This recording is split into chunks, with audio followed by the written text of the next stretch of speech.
Hi friends, ഇന്ന് ഞങ്ങൾ ചെയ്യാൻ പോകുന്നത് അഡീനിയം ചെടി എങ്ങനെ റീപോർട്ട് ചെയ്യാം എന്നുള്ളതാണ്.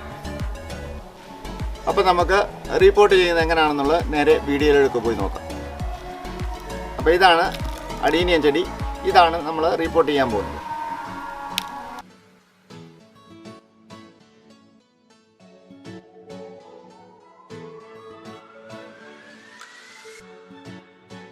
അപ്പോൾ നമ്മൾ റിപ്പോർട്ട് ചെയ്യാൻ വേണ്ടി ആദ്യമായിട്ടൊരു ചട്ടി എടുത്തു. അതിനുശേഷം നമ്മൾ 2-3 ഓട്ട് കഷ്ണം അതിൻ്റെ താഴെ ഹോളുണ്ട്, അതിൻ്റെ സൈഡിലോട്ട് വെക്കാൻ പോവുകയാണ്. ഈ ഓട്ട് കഷ്ണം വെക്കുന്നത് എന്താണെന്ന് വെച്ചാൽ ഇതിനകത്ത് മണ്ണും മണലും എല്ലാം കൂടി ഇട്ട് കഴിയുമ്പോൾ ഈ ചെടി നട്ട് കഴിയുമ്പോൾ ഇതിനകത്ത് വെള്ളം തിങ്ങി നിൽക്കരുത്, അതിന് വേണ്ടിയാണ്. അപ്പോൾ ഓട്ട് കഷ്ണത്തിൻ്റെ അടിയിൽ കൂടെ ഈ വെള്ളം ഒഴുകി അങ്ങ് പൊക്കോളും. അപ്പോൾ അടുത്തായിട്ട് നമ്മൾ ചെയ്യാൻ പോകുന്നത് ഓടിൻ്റെ പീസ്, അത് ചെറിയ ചെറിയ പീസുകളാക്കി കഷ്ണങ്ങളാക്കി നമ്മളിതിനകത്ത് ഇടുകയാണ്.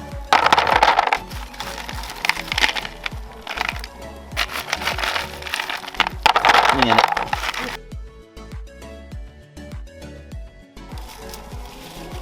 രണ്ടാമത് കുറച്ച് കരിക്കട്ട ഇട്ട് കൊടുത്തു.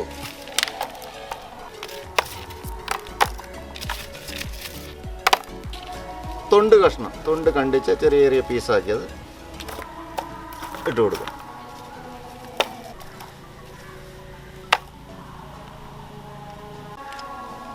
ഇനി ചെയ്യാൻ പോകുന്നത് മണൽ, എല്ലുപൊടി, ചാണകപ്പൊടി, ഇത് മൂന്നും കൂടെ നമ്മൾ മിക്സ് ചെയ്യുക, മിശ്രിതമാക്കുക.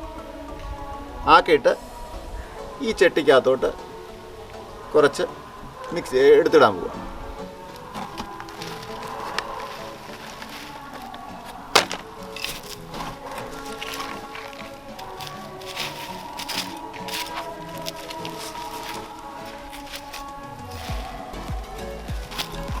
അങ്ങനെ അങ്ങോട്ട് നല്ലപോലെ അങ്ങോട്ട് ഇളക്കി മിക്സ് ചെയ്യാം.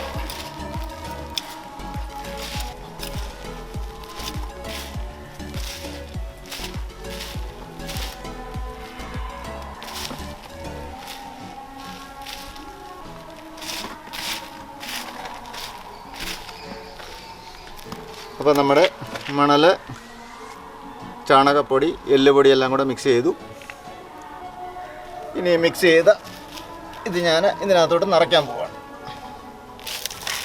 ആദ്യം കുറച്ച് നിറയ്ക്കും, അതിന് ശേഷം നമുക്ക് ഇത്രയും നിറച്ച് നമ്മൾ അടീനിയം ചെടി ഇതെടുത്ത് ഇനി നമ്മൾ ഇതിൻ്റെ ചുവട്, ഈ വണ്ണമുള്ള ഭാഗമെല്ലാം നമ്മൾ വേരും എല്ലാം നല്ലപോലെ വൃത്തിയാക്കാൻ പോവാണ്.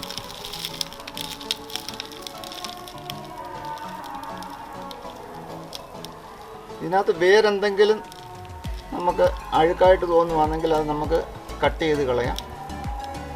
അപ്പം ഇതിൽ നോക്കിയിട്ട് വേരിനൊന്നും കുഴപ്പമൊന്നുമില്ല, അളിഞ്ഞിട്ടൊന്നുമില്ല.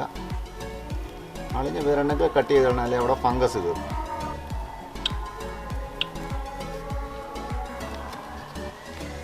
അടുത്തത് ഫംഗിസൈഡാണ്.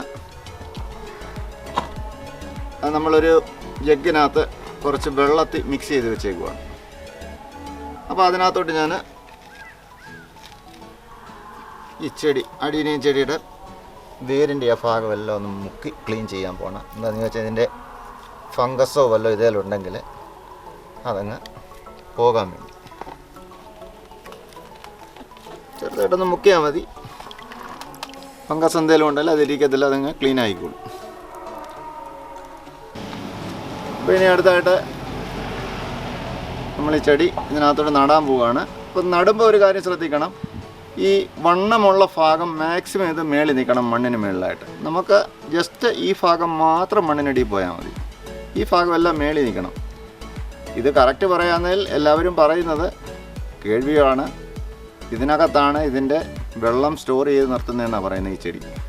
ഇത് ഒരു ചൂട് സ്ഥലത്ത് വളരുന്ന ഒരു ചെടിയാണ്. സാധാരണ എല്ലാവരും പറയുന്നത് ഇത് മരുഭൂമിയിലെ റോസ എന്നാണ് പറയുന്നത്. മരുഭൂമിയിലാണ് ഇത് ഏറ്റവും കൂടുതൽ കാണുന്നത്, ഗൾഫ് കൺട്രികളിലൊക്കെ. അവിടെയൊക്കെ വെറുതെ ഇങ്ങനെ കിളിച്ചിരിക്കുകയാണ്. പക്ഷെ നമ്മുടെ ഇവിടത്തെ കാലാവസ്ഥയ്ക്ക് ചൂടല്ലാത്തത് കൊണ്ടാണ് നമ്മൾ ഇത്രയും കാര്യമായിട്ട് സേഫ്റ്റി ആയിട്ടൊക്കെ ചെയ്യുന്ന മണലുമൊക്കെ ഇട്ട്. അപ്പോൾ ഇതിനകത്ത് മാക്സിമം ഇതിന് വെള്ളം വേണ്ട. വെള്ളമാണ് ഇതിനകത്ത് സ്റ്റോർ ചെയ്ത് നിർത്തിയേക്കുവാണ്. ഇതിനാവശ്യമുള്ള വെള്ളം ഇത് വലിച്ചെടുത്തോളും. അപ്പോൾ ഞാൻ ഈ അഡീനിയം ചെടി ഇനി ഇതിനകത്തോടെ നടാൻ പോവുകയാണ്. ഇതിനകത്തോടെ ചെറുതായിട്ട് ഞാൻ മണലും ഈ മണ്ണെല്ലാം ഒന്ന് നീക്കുവാണ്. നീക്കിയിട്ട് ചെറുതായിട്ടൊന്ന് ഞാൻ പറഞ്ഞ പോലെ ഈ മുഴയുള്ള ഭാഗം മാക്സിമം ഇത് മേളിൽ നിൽക്കണം, മണ്ണിനടിയിൽ പോകരുത്. ആ മുഴയുള്ള ഭാഗം മാക്സിമം മേളിൽ നിർത്തുക. വേര് മാത്രം നമുക്ക് അടിയിൽ പോയാൽ മതി. പിന്നെ ഈ ചട്ടി എടുത്തതിൻ്റെ ഉപകാരം എന്താണെന്ന് ചോദിച്ചാൽ, ചട്ടി ഇച്ചിരി വിസ്താരമുള്ളത് എന്താണെന്ന് ചോദിച്ചാൽ ഇതിൻ്റെ വേരോടാൻ നല്ല സൗകര്യമാണ് ഇതിനകത്ത്. ഈ വേര് നല്ല ഈ ചെറിയ ചട്ടിയാകുമ്പം നമുക്ക് ഈ പോർട്ടിനകത്തോട്ട് ഇത് വേര് പോകാനുള്ള ബുദ്ധിമുട്ട് വരും. ഇതാകുമ്പോൾ 4 സൈഡിലും വേര് ഓടാൻ നല്ല സൗകര്യമാണ്. ഇനി ഞാൻ ഇതിനകത്തോട്ട് ബാക്കി കുറച്ച് മണ്ണൂടെ നിറയ്ക്കുകയാണ്. ഞാനിപ്പോൾ കുറച്ച് ഇട്ടിട്ടുള്ളായിരുന്നു. അപ്പോൾ നടാൻ വേണ്ടി കുറച്ച് മണ്ണൂടെ ഇട്ടൊന്ന് സെറ്റ് ചെയ്യുവാണ്.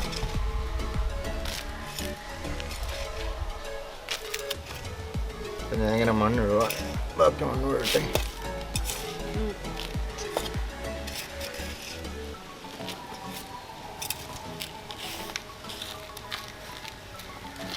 അപ്പം ഞാനിതിൻ്റെ മണ്ണിട്ട് എല്ലാം ലെവൽ ചെയ്ത് ഈ ചട്ടിക്കകത്ത് നിറയെ മണ്ണിടേണ്ട കാര്യമില്ല. അതിന് സ്പേസ് വേണം. കുറച്ച് മണ്ണ് മതി, ഒരു പകുതിയിൽ കൂടുതൽ മണ്ണിട്ടാൽ മതി. അങ്ങനെ അഡീനിയം ചെടി നമ്മൾ നട്ട് റെഡിയാക്കി. ഇതിനകത്ത് മണലാണ് കൂടുതൽ ഇട്ടിരിക്കുന്നത്. എന്താണെന്ന് ചോദിച്ചാൽ ഇതിനകത്ത് വെള്ളം കൂടുതലും കെട്ടി നിൽക്കരുത്. ഈ ചെടിക്കെന്ന് പറഞ്ഞാൽ വെള്ളത്തിൻ്റെ ആവശ്യമില്ല. അതുകൊണ്ടാണ് നമ്മൾ മണൽ കൂടുതൽ ഇട്ടേക്കുന്നത്. അപ്പം മഴ പെയ്ത് ഇപ്പം വെള്ളം വീണാൽ തന്നെ വെള്ളം അങ്ങ് വാർന്നു പോയിക്കോളൂ. ഇതിൻ്റെ ഇടയ്ക്ക് കൂടെ ഓട്ട് കഷ്ണമൊക്കെ ഇട്ടതുകൊണ്ട് ഗ്യാപ്പിൽ കൂടെ വെള്ളം അങ്ങ് നിൽക്കത്തില്ല.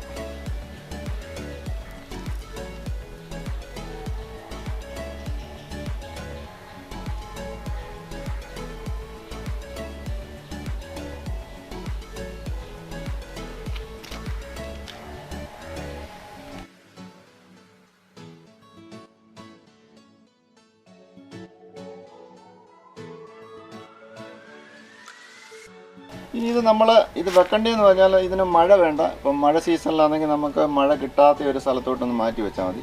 ചൂടാണ് ഏറ്റവും കൂടുതൽ, ചൂടത്തെ ചെടിയെന്നല്ലേ പറയുന്നത്. അപ്പോൾ ഇത് നമ്മൾ വെളിയിൽ മാക്സിമം നല്ല ചൂടുള്ള സമയത്ത് വെളിയിൽ വെച്ചാൽ മതി. മഴയില്ലാത്ത സമയത്ത് നമുക്ക് വെയിലത്ത് നല്ല ചൂടുള്ള സ്ഥലത്ത് വെക്കാവുന്ന ചെടിയാണിത്.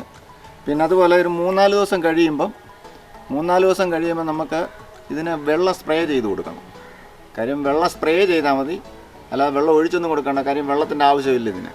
ഇത് 3-4 ദിവസം കഴിയുമ്പോൾ ഇത് ഉണങ്ങും. വെള്ളം നമുക്ക് കാണാമല്ലോ, ഈ മണലിനകത്ത് മണ്ണ് ഇട്ട് ഉണക്കൽ വരുമ്പോൾ ഒന്ന് സ്പ്രേ ചെയ്ത് കൊടുക്കും, അതിൻ്റെ ആവശ്യമുള്ളൂ.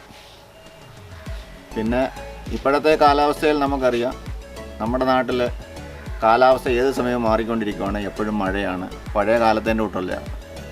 ഏത് സമയത്താണ് മഴ വരുന്നത്, ഏത് സമയത്താണ് പ്രളയം വരുന്നതെന്ന് പറയാനൊക്കത്തില്ല. അപ്പോൾ അതുകൊണ്ട് നമ്മളിത് പുറത്ത് വെക്കുന്നത് മാക്സിമം വെയിലുള്ളിടത്ത് വെക്കുക. നല്ല മഴയൊക്കെ പെയ്യുകയാണെങ്കിൽ നമുക്ക് സുരക്ഷിതമായിട്ട് വീടിൻ്റെ സൈഡിലോ മഴ അധികം ഏശാത്തൊരു സ്ഥലത്ത് വെച്ചാൽ മതിയാവും. അങ്ങനെ ഇപ്പോൾ എൻ്റെ കയ്യിലിരിക്കുന്ന ഈ ചെടി എന്ന് പറഞ്ഞാൽ അഡീനിയം ചെടി. ഇതുപോലെ തന്നെ ഇത് റീപോർട്ട് ചെയ്തിട്ട് കട്ട് ചെയ്ത് നിർത്തി ഇത് കിളിപ്പൊക്കെ വന്നിരിക്കുന്ന കണ്ടില്ലേ, അതുപോലെ ചെയ്ത ചെടിയായത്. അപ്പോൾ ഇതിനകത്ത് നമുക്ക് വലിയ വെള്ളത്തിൻ്റെ അംശമൊന്നുമില്ല, നല്ല ഉണക്കലായിട്ട് കിടക്കുക. അതിന് അത്യാവശ്യമാണെങ്കിൽ നമുക്ക് വെള്ളം സ്പ്രേ ചെയ്ത് കൊടുത്താൽ മതി. മറ്റ് ചെടികളോട്ട് നമുക്ക് വെള്ളം നിറച്ചൊന്നും കുത്തി ഒഴിക്കുകയൊന്നും ഇതുണ്ടല്ലോ. അപ്പോൾ അതിന് മണലെല്ലാം നല്ല ഉണക്കലായിട്ടായിരിക്കും. ഇതിനകത്ത് വെള്ളത്തിൻ്റെ അംശമൊന്നുമില്ല അധികം. അത്യാവശ്യം വരുവാണെങ്കിൽ നമുക്കറിയാമല്ലോ, അന്നേരം വെള്ളം സ്പ്രേ ചെയ്ത് കൊടുത്താൽ മതി.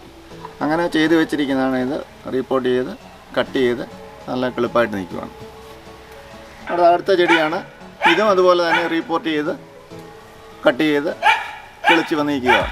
ഇതും അതുപോലെ തന്നെ ചെയ്തിരിക്കാം, സെയിമാണ്. അത് ചെറുത്, ഇതുപോലെ അത്രയുള്ള വ്യത്യാസമേ ഉള്ളൂ. അതായത് ഇതിൻ്റെ ഈ വണ്ണം കൂടിയ ഭാഗം കണ്ടില്ലേ, മേളിലായിട്ടാണ് നിർത്തിയിരിക്കുന്നത്. മണ്ണിനടിയിലായിട്ട് അതിൻ്റെ മാക്സിമം വേര് മാത്രമേ വരുള്ളൂ. ബാക്കിയെല്ലാം ആ വണ്ണമുള്ള പോർഷനെല്ലാം നേരെ മേളിലാണ്, മണ്ണിന് മേളിലായിട്ടാണ് ഇരിക്കുന്നത്. അങ്ങനെ വെള്ളമൊന്നുമില്ല ഇതിനകത്തും, നല്ല ഉണങ്ങി കിടക്കുകയാണ്. അത്യാവശ്യം വരുവാണെങ്കിൽ മാത്രം നമ്മൾ സ്പ്രേ ചെയ്ത് കൊടുക്കുക. അങ്ങനെ ചെയ്താണ് ഈ ചെടി.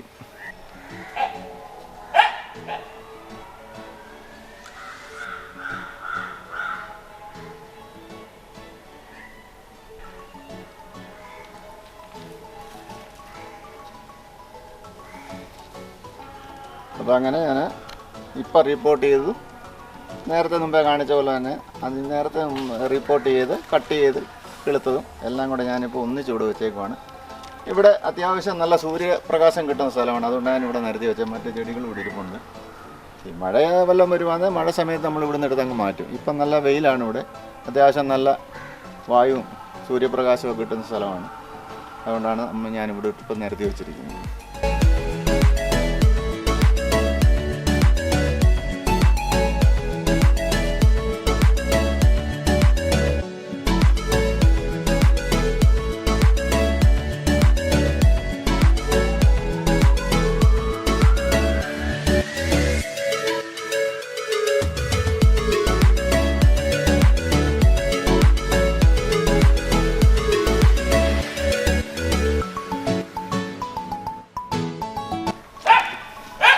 അപ്പോൾ അങ്ങനെ നമ്മുടെ അഡീനിയം ചെടിയുടെ റീപോർട്ടിംഗ് കംപ്ലീറ്റ് ആയിരിക്കുവാണ്. ഇത് ഇനി ഇരുന്ന് വളർന്നതിന് ശേഷം നമുക്ക് അടുത്ത വീഡിയോയിൽ ഇതിനുള്ള വളങ്ങൾ എന്താണ് ചെയ്യേണ്ടത്, അതിനുള്ള എന്താണ് ബാക്കി പരിചരണം എന്നുള്ള അടുത്ത വീഡിയോയിൽ നമുക്ക് കാണാം.